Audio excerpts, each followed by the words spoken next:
Every single American needs to hear this message. Support the country you live in, or go live in the country that you support. There's nothing that's more true than this statement. You know, I once said, this is a PSA for anyone that has a problem with living in the country that you are just in, because if you don't like it, then either be the change that you see for the future or shut the up.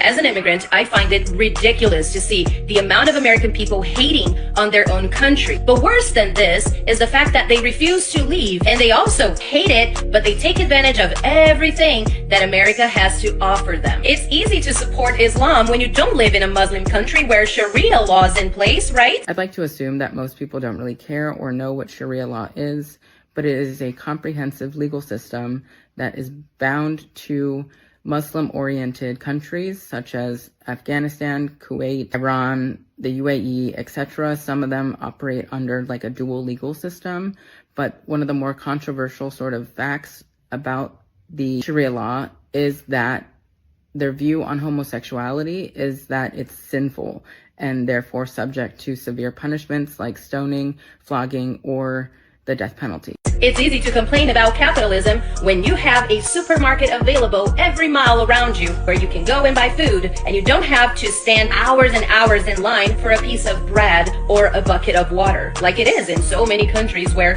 socialism is in place. And if the United States has been falling in the last years, it is because of people like you who support a government that lies straight to your face, a government that creates this fake narrative that everyone is equal while destroying prosperity. People have always wanted to immigrate to the United States for a reason.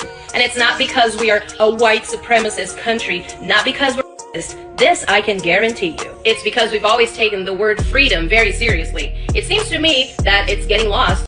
And once that concept of freedom gets lost, that's when we're going to start having lives that look exactly like these countries that I just mentioned here. It's interesting how she highlights freedom as one of the sort of attracting agents for immigrants to come to this country. I don't know about you, but it really seems to me like freedom really is getting lost, because freedom of speech would be freedom of speech. However, I feel like that right to speak freely is now bound to community guidelines on apps.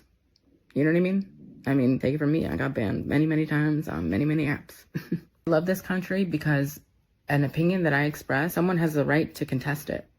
And I'm totally down for them to not really agree with anything that I say.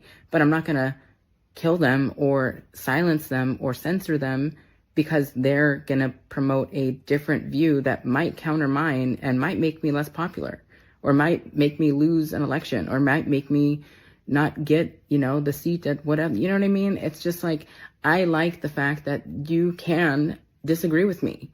And it's totally okay, because you're valid. Your point is valid.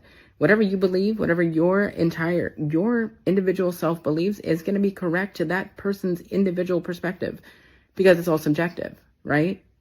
I don't know.